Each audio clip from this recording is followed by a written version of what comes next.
नमस्कार, आप देख रहे हैं खबर प्याली और मैं हूं आपके साथ श्रुति श्रीवास्तव। उम्मीदों के प्रदेश उत्तर प्रदेश में 2022 में जनता की क्या उम्मीदें हैं? सियासी ऊंट किस करवट बैठेगा? योगी सरकार का कामकाज जनता के दिल में कहां तक पहुंचा है? सपा सत्ता में वापसी के लिए कितना तैयार है? मायावती की सोशल इंजीनियरिंग का क्या स्टेटस है? और प्रियंका को मिशन 2022 के लिए राहुल ने प्रोजेक्ट तो किया, लेकिन वो कांग्रेस की कहानी कितनी बदल पाएंगी? आपकी एंट्री के बीच चाचा शिवपाल, राजभर और ओवैसी की खिचड़ी क्या गुल खिलाएगी? इन सवालों का जवाब हमने तलाशने की कोशिश की है। 10 सवालों के जरिए जनता का मूड समझने की कोशिश की है। हम किसी पार्टी के पक्ष में नहीं हैं, हम केवल जनता के मूड, सियासत के सवाल और विपक्ष के वजूद को दिखाने का प्रयास कर रहे हैं। हमने पश्चिमी यूपी से लेकर बुंदेलखंड, अवध से लेकर रोहेलखंड, पूर्वांचल तक को पूरा कवर किया है। तो आज हम आपको बताने जा रहे हैं कि अगर आज की तारीख में यूपी में चुनाव होता है तो क्या मुद्दे होंगे, किस पर जनता का भरोसा है, किससे दूरी है, सियासी खेल में क्या परिणाम हो सकता है, माया अखिलेश प्रियंका के प्रश्नों पर जनता ने क्या जवाब दिया। तो सबसे पहले सर्वे का नतीजा आपके सामने रखना शुरू कर। पहले सर्वे में हमने जनता से जो सवाल पूछा था वो ये था कि 2022 में क्या वो योगी सरकार पर फिर से भरोसा जताएगी या सत्ता विरोधी भावनाएं अब बीजेपी पर भारी पड़ेंगी। साथ ही हमने ये भी पूछा था कि वोट बीजेपी के नाम पर होगा, मोदी के नाम पर होगा या योगी, और योगी सरकार के कामकाज पर इसमें जो जनता की राय सामने आई है उसके मुताबिक 45% लोगों ने लगभग योगी सरकार पर भरोसा जताया और ये माना है कि योगी सरकार का कामकाज अच्छा है और योगी सरकार को फिर से मौका मिलना चाहिए। जबकि 35% लोगों ने सपा पर भरोसा जताया है और अखिलेश को फिर से सत्ता देने की बात कही, यानी कि लड़ाई 2022 की कड़ी है। अखिलेश मैदान में भले ही उतर ना रहे हो, लेकिन मुद्दों ने माहौल बदला है। बीजेपी को फिर से रणनीति पर मंथन करना होगा, क्योंकि सियासी तराजू बता रहे हैं कि भारी भले ही बीजेपी हो, लेकिन समीकरण 2022 का बदल सकता है। 15% लोगों ने मायावती पर भी भरोसा जताया है, यानी कि मायावती के लिए अभी मेहनत और करने की जरूरत है। लेकिन खास बात यह है कि 5% लोगों ने प्रियंका के नाम पर भी सहमति जताई है, यानी अजय लल्लू की मेहनत और प्रियंका की जमीनी सक्रियता 2022 आते आते समीकरण को बदल सकती है या फिर नतीजों के बड़े पैमाने पर असर छोड़ सकती है। सर्वे में हमने दूसरा सवाल योगी सरकार के कामकाज, चुनाव में मोदी या योगी के चेहरे और बीजेपी से लेकर किया। जनता ने जो राय दी उसके मुताबिक भले ही 2022 में चुनाव विधानसभा का होगा, लेकिन मोदी मैजिक का असर बहुत बड़ा होगा। कोरोना काल में सरकार के काम, केंद्र सरकार की नीतियों ने लोगों में विश्वास जारी रखा है और 43% लोगों ने 22 में मोदी के नाम पर फिर से मुहर लगाई है, जबकि 30% लोगों ने योगी के नाम पर मुहर लगाई है। यानी कि अब तक के कामकाज से योगी सरकार ने भी जनता में अपनी पैठ बना ली है और पहले भी जिस तरह रैलियों में, भाषणों से योगी चुनाव में बड़ा असर करते आए हैं, यूपी के चुनाव में उनका दबदबा बना रहेगा। बीजेपी के नाम पर वोट देने की बात कहने वालों का परसेंट 15 था, यानी कि बीजेपी से ज्यादा अब यूपी के लोगों में मोदी योगी का नाम है। वहीं रेड अलर्ट भी है कि 12% लोगों में सरकार की नीतियों और कामकाज से नाराजगी भी जताई है। लोगों ने मोदी सरकार के कामकाज को सही माना है, लेकिन पूरी सरकार को लेकर असंतुष्टि दिखाई है, जिसका फायदा विपक्ष 2022 में उठा सकता है। तीसरा बड़ा सवाल हमने विपक्ष को लेकर किया था कि आखिर विपक्ष कितना तैयार है। अखिलेश, मायावती, प्रियंका, राजभर, शिवपाल, ओवैसी से नतीजे किस तरह प्रभावित हो सकते हैं? यूपी में अभी तक सुस्त विपक्ष 22 में सत्ता परिवर्तन में सफल होगा। सपा का सियासी अस्तित्व, अखिलेश की राजनीति, मायावती का माहौल, जातिगत समीकरणों का क्या होगा? जनता ने जो जवाब दिया उसके मुताबिक विकास, रोजगार, कानून व्यवस्था का मुद्दा सबसे बड़ा है। जातिगत समीकरण के पुराने दांव कमजोर नजर आ रहे हैं। 36% लोगों ने माना है कि अखिलेश बीजेपी को अकेले हरा सकते हैं अगर सपा अपनी तैयारियों और रणनीति को सही तरीके से उतारे। 20% ने लोकसभा के बाद जागी बसपा पर भी भरोसा जताया है। लोगों का मानना है कि विपक्षी पार्टियों में बसपा में वो कुव्वत है जो योगी सरकार से सत्ता हासिल कर सकती है। मायावती मुस्लिम दलित के साथ ही सोशल इंजीनियरिंग से कमाल कर सकती हैं। लेकिन लोगों ने यह भी कहा है कि बसपा को जमीन पर ज्यादा सक्रिय होने, संगठन को मजबूत करने की जरूरत है। खुद मायावती को नए सिरे से नेतृत्व करने की जरूरत है। 17% लोगों ने कांग्रेस पर भी भरोसा जताया है और लोगों का मानना है कि प्रियंका के आने से, अजय लल्लू के संघर्ष से सियासी स्टोरी बदल सकती है। कांग्रेस राजनीति में कमबैक कर सकती है, लेकिन कांग्रेस के सामने संगठन की जमीनी नेताओं की कमी अभी भी चुनौती है। 15% लोगों ने यह माना है कि ओवैसी, राजभर और शिवपाल की तिगड़ी अगर सपा में आने लायक वोट हासिल कर पाते हैं तो भी बीजेपी को बड़ा नुकसान हो सकता है और सत्ता बदलने में भूमिका निभा सकती है। लेकिन सर्वे का सबसे चौंकाने वाला पहलू यह था कि 12% लोगों ने यह माना कि आप इस बार बड़ा कमाल कर सकती है और सारे विपक्षी दलों को पीछे छोड़ते हुए एक बड़ी तस्वीर अपनी बना सकती है। संजय सिंह के हमले, खुलासे और कार्यकर्ताओं के जमीनी संघर्ष से ऐसे संकेत भी मिल रहे थे कि ऐसे में आपको नजरअंदाज नहीं किया जा सकता है। चौथा और सबसे बड़ा सवाल जो हमने जनता से किया था वो ये कि 22 का रण किन मुद्दों पर लड़ा जाएगा, कौन से मुद्दे चुनाव में असर डालेंगे। हमने जनता के सामने शिक्षा, रोजगार, विकास, जातिगत समीकरण, भ्रष्टाचार, राम मंदिर, राष्ट्रवाद, मोदी सरकार के फैसले, कोरोना, किसान का विकल्प दिया था। जनता ने जो राय दी वो बेहद दिलचस्प है। जनता ने जातियों की बेड़ियों को पूरी तरह से किनारे किया है। युवाओं के प्रदेश उत्तर प्रदेश के आवाम में से 25% लोगों ने विकास के मुद्दे को बड़ा माना है। 20% लोगों ने रोजगार को बड़ा मुद्दा बनाया है।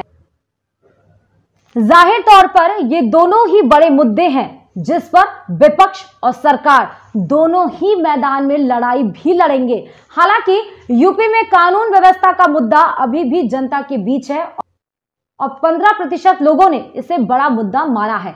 भ्रष्टाचार और सिस्टम में बदलाव का मुद्दा भी जनता के जहन में है और 10% लोगों ने इसे बड़ा माना है, जबकि 8% लोगों ने राष्ट्रवाद, 6% लोगों ने कोरोना और 6% लोगों ने किसान के मुद्दे को बड़ा माना है। लेकिन खास बात यह है कि 10% लोगों ने जातिगत समीकरणों को बड़ा मुद्दा माना है। यानी कि 2022 की लड़ाई में बातें भले ही विकास, रोजगार की हो, पर जाति का जिन सियासी गलियारों में जिंदा रहेगा। पांचवा बड़ा सवाल था सपा बसपा कांग्रेस के वजूद 22 के लिए तैयारी का। हमने जनता से इन तीनों पार्टियों से ही जुड़े सवाल रखे थे। जनता ने बड़ी ईमानदारी से इसका जवाब भी दिया। हम फिर से कह रहे हैं कि ये हमारी नहीं, जनता की राय है, क्योंकि जनता ही सरकारें तय करती हैं। तो जनता की ये राय इन पार्टियों को समझनी चाहिए। सपा के सवाल पर जनता ने माना है कि अखिलेश का व्यक्तित्व अभी भी यूपी में विपक्ष का सबसे बड़ा चेहरा है, लेकिन जो जमीनी संघर्ष और जनता की आवाज पर उनके खड़े होने की जनता को उनसे थी वो कमजोर पड़ी है। 30% लोगों ने यह कहा कि समाजवादी तैयारी सही है, लेकिन और करने की जरूरत है। 35% लोगों ने माना कि 22 में नरेश उत्तम पटेल की जगह किसी और को संगठन की कमान दी जानी चाहिए। नरेश उत्तम पटेल मौके को मुद्दे को भुनाने में उतना कामयाब नहीं। 15% लोगों ने यह कहा कि राजनीति गली में घूमने और जमीन पर संघर्ष करने का नाम है। सोशल मीडिया को इस्तेमाल करना चाहिए, पर जमीन पर उतरना ही सपा के सामने बड़ा हथियार होगा। बात बसपा की करें तो जनता ने बसपा के प्रति आकर्षण में कमी की बात स्वीकारी है। 25% लोगों ने यह माना कि मायावती को अब जातिगत समीकरणों से आगे का सोचना चाहिए। 20% लोगों ने यह माना कि सीनियर लीडरों के पार्टी छोड़ने से पार्टी पर बड़ा असर पड़ा है। पार्टी में जमीनी सक्रिय और माहौल को पक्ष में करने वाले नेताओं की कमी है।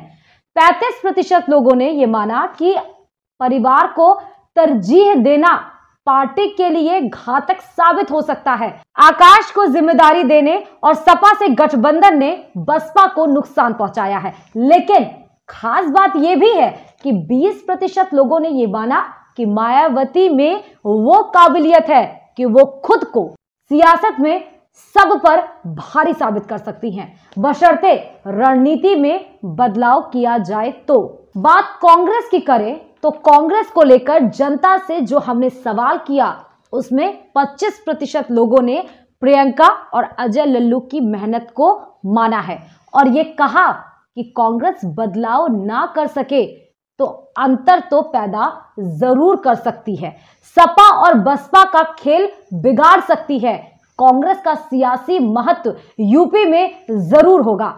तो वहीं 35% लोगों ने माना कि संगठन में बदलाव नेतृत्व की खामियों को दूर करने की जरूरत है। पार्टी मुद्दों पर माहौल बनाने में उतनी कामयाब नहीं जितना दूसरी पार्टियां। हालांकि प्रियंका पर लोगों का भरोसा बढ़ा है। 20% लोगों ने भी ये कहा कि पार्टी को अलायंस नहीं करना चाहिए, कार्यकर्ताओं को चार्ज करना चाहिए, सही प्रत्याशी से सफलता मिल सकती है।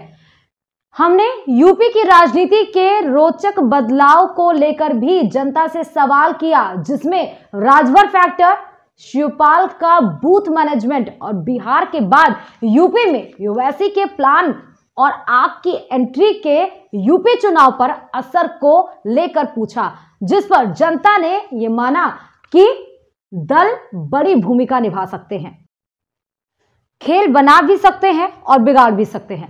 मुस्लिम वोट बैंक के यूपी में प्रभाव को देखते हुए 143 सीटों पर मुस्लिम का दबदबा है। ऐसे में 20% लोगों ने माना कि ओवैसी की एंट्री में सपा बसपा कांग्रेस के वोट बैंक में से लग सकती है, जिसका फायदा बीजेपी ले सकती है। शिवपाल के असर को लोकसभा चुनाव में देखा गया था। मायावती और अखिलेश में दूरी के कारणों में शिवपाल भी बड़ा मुद्दा था। तो 25% लोगों ने यह माना कि चाचा शिवपाल सियासी पार्टियों के लिए बड़ी चुनौती होंगे। दिल्ली में सुशासन की ढाल को लेकर, यूपी में 22 में बिगुल फूकने को बेचैन आप को लेकर जनता ने भी अपनी राय रखी है। आपके दबदबे को 30% लोगों ने यह माना है और कहा कि शहरी मतदाताओं, युवाओं, रोजगार, करप्शन के मुद्दे को भुनाकर पार्टी यूपी में सियासत की नई परिपाटी 22 में खींच सकती है। ये तो बात 22 के समीकरण और रण को लेकर जनता के मन की हुई। हमने मौजूदा योगी सरकार को लेकर भी जनता से कई सवाल किए, जिनमें कामकाज, चेहरे, मुद्दे, तैयारी से जुड़े सवाल थे। जनता ने योगी सरकार और योगी के चेहरे पर भरोसा रखने की बात मानी है। 35% लोगों ने माना कि कोरोना काल में योगी सरकार ने अच्छा काम किया। उनकी व्यक्तिगत छवि, अच्छे विकास के कार्यों को लेकर भी जनता ने योगी सरकार पर भरोसा जताया है। 20% लोगों ने कहा कि 22 के लिए पार्टी की तैयारी ठीक है। स्वतंत्र देव और बंसल की जोड़ी विपक्ष की तैयारियों से अभी भारी है, लेकिन पार्टी को सतर्क रहना होगा। 30% लोगों ने यह माना कि मोदी का चेहरा 22 में बीजेपी के लिए मददगार होगा। कोरोना काल की नीतियां, राम मंदिर का मुद्दा बीजेपी को प्लस में रखेगा। वहीं 15% लोगों ने यह माना कि अधिकारियों की मनमानी, भ्रष्टाचार, कानून व्यवस्था, रोजगार, जातिगत समीकरणों पर योगी सरकार के लिए रेड अलर्ट है। विपक्ष इन पर वर्क करके कहानी बदल सकता है। अब सबसे बड़ा सवाल अखिलेश का है। हमने अखिलेश यादव को लेकर अलग से जनता से सवाल किए और योगी के साथ उनकी टक्कर पर जनता से राय जानने की कोशिश की। जनता ने भी बड़े ही खुले दिल से यह माना कि अखिलेश का व्यक्तित्व अभी भी यूपी में किसी भी विपक्षी नेताओं से बड़ा है। 40% लोगों ने यह माना कि योगी नहीं तो अखिलेश को ही यूपी की कमान मिलनी चाहिए। योगी और अखिलेश की चॉइस पर कड़ी टक्कर दिखी तो 45% लोगों ने योगी तो 40 ने अखिलेश को अपना नेता माना, जबकि 15 ने किसी तीसरे मायावती या प्रियंका को अपनी पसंद बताया। योगी के विकास और अखिलेश के विकास के सवाल पर 53% लोगों ने माना कि बीजेपी ने सबके साथ और सबके विकास की बात को माना है, जबकि 40% लोगों ने सपा के विकास पर भरोसा जताया। कानून व्यवस्था के मुद्दे पर 45% लोगों ने बीजेपी को बेहतर, जबकि 25% लोगों ने सपा, 27% लोगों ने मायावती यानी कि बसपा को बेहतर माना है। रोजगार, शिक्षा, भ्रष्टाचार के मुद्दे पर भी योगी, अखिलेश और मायावती प्रियंका पर भारी नजर आ रहे हैं। 40% लोगों ने इन मुद्दों पर योगी पर भरोसा जताया है, जबकि 20% लोगों ने सपा पर, 15% ने बसपा पर और 10 पर कांग्रेस और 15% ने दूसरी पार्टियों पर भरोसा जताया। पब्लिक लीडर के सवाल पर भी जनता ने अपनी राय रखी। 55% लोगों के साथ योगी ने अपना दबदबा हमारे सर्वे में बनाया है। लोगों का यह मानना है कि योगी जननेता है और जनता के बीच रहते हैं, जिलों का दौरा करते हैं, मुद्दों पर तुरंत ध्यान देते हैं, जबकि 25% लोगों ने अखिलेश को माना है, लेकिन यह भी माना है कि वो अब जनता से दूर हो रहे हैं। 10% लोगों ने मायावती और 5 ने प्रियंका को भी जननेता के तौर पर मुहर लगाई है। 9वां सवाल बेहद खास है। हमने ये जानने की कोशिश की कि जब सारे जीतने का दावा कर रहे हैं तो हराने वाले फैक्टर क्या हैं? मतलब 22 में सियासी पार्टियों के लिए विलेन कौन होगा? 25% लोगों ने यह माना कि शिवपाल सपा बसपा के लिए फिर से विलेन होंगे, उनका खेल बिगाड़ सकते हैं। 20% लोगों ने यह माना कि राजभर, ओवैसी, चंद्रशेखर रावण और छोटे दल मिलकर बड़े दल के खेल को बदलेंगे। कई सीटों पर परिणाम को बड़े पैमाने पर बदलेंगे। 30% लोगों ने जाति के विषय को सबसे बड़ा विलन माना है, यानी जातिगत समीकरण, चाहे वो प्रत्याशियों के चयन में हो या मुद्दे में हो, वो खेल बना और बिगाड़ सकते हैं। यानी कि जाति का जिन 22 में भी होगा। 15% लोगों ने यह माना कि कानून व्यवस्था और अधिकारियों की कार्यशैली भी एक बड़ा खेल अदा कर सकती है, जबकि खास बात यह है कि 10% लोगों ने ईवीएम को भी विलन माना है। 10वां सवाल थोड़ा अलग था, जिसे हमने मौजूदा और 17 के बाद बनी स्थितियों के आधार पर जनता के बीच रखा था। हमने जनता से ट्रिपल के यानी कि कानून व्यवस्था, कोरोना और किसान पर अलग से सवाल किया था। हमारे सर्वे में जनता ने जो राय दी उसके मुताबिक 32% लोगों ने यह माना कि यूपी में कानून व्यवस्था ठीक है, योगी सरकार ने बदलाव किया, जबकि 37% ने यह कहा कि सुधार हुआ लेकिन लॉ एंड ऑर्डर अभी भी चुनौती है, जबकि 16% ने बसपा, 13% ने सपा सरकार के दौरान कानून व्यवस्था को सही माना। कोरोना को लेकर किए गए सवाल पर 41% लोगों ने यह माना कि कोरोना काल में योगी सरकार का कामकाज अच्छा रहा और इस आधार पर 22 में उन्हें बढ़त दी जा सकती है। 30% ने कहा सरकार ने काम किया पर वो जनता तक सही ढंग से पहुंचा ही नहीं। 14% लोगों ने कहा कि सरकार को और काम करना चाहिए, जबकि 15% ने कहा कि कोरोना काल ने राजनीति बदली है, कुछ भी हो सकता है। प्रवासी मजदूर, सुविधाएं, रोजगार का मुद्दा गेम चेंजर हो सकता है।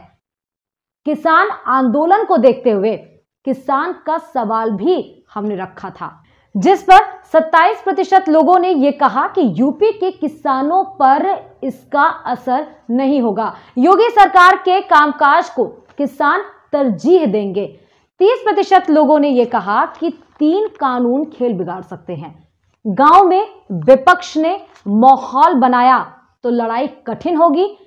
23% लोगों ने यह माना कि किसान का मुद्दा चुनाव में अहम होगा, लेकिन 3 कानून पर विरोध नहीं। यानी यूपी का किसान यूपी के हालातों और सरकार के कामकाज पर तय करेगा। 20% लोगों ने यह माना कि किसान दूसरी पार्टी की तरफ भी रुख कर सकते हैं। हमने ये 10 बड़े सवाल जनता के सामने रखे हैं, जिनसे हमने 22 की सियासत की तस्वीर को साफ करने की कोशिश की है। यह सर्वे पूरी तरह से जनता की राय पर है। हमारा उद्देश्य जनभावना को सियासी पार्टियों तक पहुंचाने की कोशिश है, यानी कि लोकतंत्र में जनता ही सबसे ऊपर है। ऐसे में 2022 को लेकर हमने जनता का मूड रखा। खबर प्याली में फिलहाल इतना ही। कुछ और खबरों के साथ हम हाजिर होंगे, तब तक के लिए दीजिए इजाजत।